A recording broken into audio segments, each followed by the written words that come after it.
नमस्कार, प्रणाम आप सभी को पैर चुके मेरे भाई लोग। कल मैंने एक वीडियो बनाया था जवाब के तौर पे।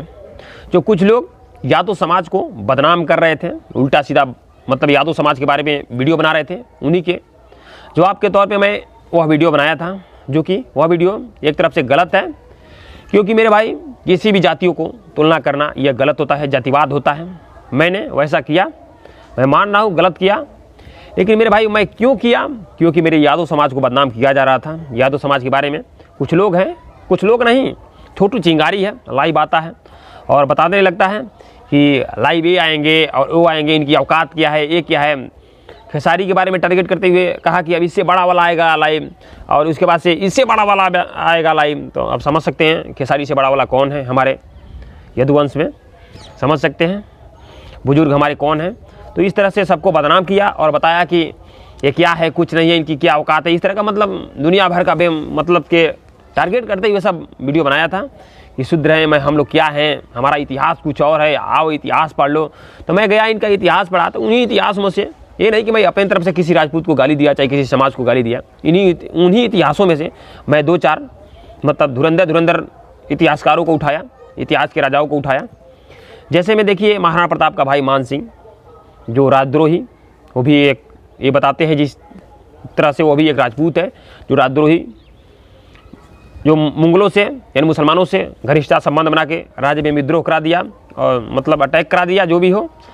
और जो महाराणा प्रताप है वो तो योद्धा थे, क्योंकि उन्होंने जंगल में गए, जो भी हो, जहाँ से अपना मतलब युद्ध तैयारी किए, जहाँ से अपना मतलब सैनिक बनाए। वो भी एक आदिवासी लोग थे, राजपूत नहीं थे। यही सब मैं बताया था। और हमारे हिंदू धर्म में अगर सबसे पहले मुगलों से संबंध की बात आई तो इन्हीं लोगों ने किया था कि अकबर, जोधा अकबर का शादी कराया राजनीतिक तौर पे। यही सब मैं वीडियो बनाया था, दो चार और, कि सबसे पहले कौन कौन शासक था जो अपने माँ से शादी किया। यही सब के बारे में बताया था मेरे भाई। इसमें ना तो मैं अपनी तरफ से कुछ जोड़ा था, ना तो किसी को गलत कहा था, मैं सिंपल से मैं बताया था।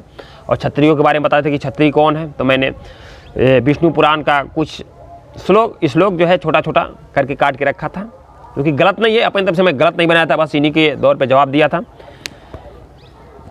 फिर भी मुझे वह वीडियो गलत लगा, क्योंकि किसी को दिल पे चोट लगता होगा कि मेरे राजपूत के समाज के खिलाफ ऐसे ऐसे वीडियो क्यों रखा है। लेकिन मेरे भाई अगर आप लोग समझदार होते तो यादव समाज के ऊपर ना वीडियो बनाते, क्योंकि ये सब आपस में भाई ही हैं, सब एक हिंदू समाज से जुड़े हैं। अगर आप हमें टारगेट करेंगे तो पक्का है हम आपको टारगेट करेंगे। क्या मतलब है इसका? आप भी एक हिंदू समाज से, हम भी आप हिंदू समाज से हैं, हम लोग का धर्म एक ही है, सनातन धर्म। तो क्या मतलब है किसी को टारगेट करना? और कुछ लोग बता रहे हैं कि भैया आप संतोष रेणु का सपोर्ट कीजिए, संतोष रेणु को जेल हो गया। तो मेरे भाई उसे जेल होना चाहिए, क्योंकि वह बहुत बड़ा गलती किया था, छोटा नहीं, बहुत बड़ा। सीता माता जी को गाली दिया था। सीता माता, अब आप समझ सकते हैं हमारी कौन है, माता समान है, पिता समान है, आप समझ सकते हैं, माता समान, दादा समान। तो उनको संतोष रेणु ने गाली दिया था, जो एक धर्म के विरुद्ध है, धर्म के खिलाफ है। तो उसे होना चाहिए मेरे भाई लोग। और आप लोग उसका सपोर्ट किस एंगल से कर रहे हैं मेरे भाई? यादव समाज पे, यादव समाज के नाम पे तो भी कलंक है हो, क्योंकि अभी कुछ दिन पहले खेसारी के खिलाफ ऐसे ऐसे उल्टा सीधा गाली दे रहा था। तो यादव का कैसे मैं उसका सपोर्ट कर सकता हूँ, ये बताइए पहले।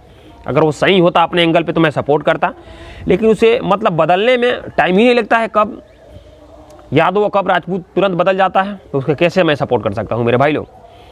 और रही बात, अगर आप लोग सपोर्ट कर रहे हैं तो आप भी गलत हैं, उसका सपोर्ट कदापि नहीं करना चाहिए, क्योंकि वह हिंदू धर्म के खिलाफ है।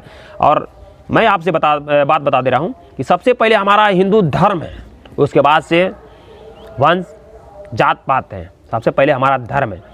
तो कृष्ण, राम जो भी है सब एक ही अवतार हैं, ठीक है, एक सब एक ही से जुड़े हैं। लेकिन आप लोग जातियों में आप लोग बांटते हैं। ये बताइए, अगर कोई राधा माता को, चाहे हमारे दादा श्री कृष्ण को अगर कोई गाली दे तो आपको बर्दाश्त होगा? श्री राम को कोई गाली दे आपको बर्दाश्त होगा? सीता माता को कोई गाली दे तो आपको बर्दाश्त होगा? अगर आपको बर्दाश्त हो जाएगा तो आप हिंदू है ही नहीं है। आपके जो शरीर है ना, उसमें समझ जाइए रक्त खून है ही नहीं है, कोई सनातन धर्म आप नहीं है, आप आंडू पांडू है, बस ये समझ जाइए। तो इसलिए मैं उसका सपोर्ट नहीं किया। जो लोग मतलब उल्टा सीधा ऐसे बोले, भाई मेरे भाई लोग, मैं उसका सपोर्ट नहीं करूँगा। बस इतना ही बता रहा हूँ। वीडियो को थोड़ा शेयर मार दीजिए, क्योंकि इस वीडियो को थोड़ा शेयर मारना ज़रूरी है, क्योंकि कुछ लोगों के अंदर मतलब गलत गलत चल रहा होगा। तो मेरे भाई लोग, आप लोग बस यादव को टारगेट करना छोड़ दीजिए, हमसे कोई मतलब। अगर आप लोग हिंदू बन के रहिए। रही बात जात पात की, तो आप लोग अपने जात पे गाइए, हम अपने जात पे गाएंगे, क्या जलना है। जब अगर हम आपके भाई हैं तो आपके भाई अब अगर अपने नाम से गाता है तो हम क्यों अपने भाई से जले भाई। अगर आप भी हमें भाई समझते, यादव और राजपूत अगर भाई समझते, तो हम राजपूत पे आप गा रहे हैं तो हम क्यों जलेंगे। हम तो सोचेंगे भाई हमारा राजपूत है। मानिए आकाश विकास कोई नाम का लड़का है, अगर आकाश अपने नाम से आकाश नाम लेकर कोई काम कर रहा है तो विकास को जलन क्यों। तो आप भाई समझिए, ठीक है। बस इतना ही बोलूँगा। तो इस वीडियो को मेरे भाई लोग शेयर जरूर मारिएगा, इस वीडियो को जरूर मारिएगा, क्योंकि ये समाज के लिए है, समाज के मतलब एकता के लिए है। प्लीज़ मेरे भाई लोग इस वीडियो को शेयर जरूर मारिएगा। बस इतना ही बोलेंगे। नमस्कार, प्रणाम, आप सभी को पैर छूके।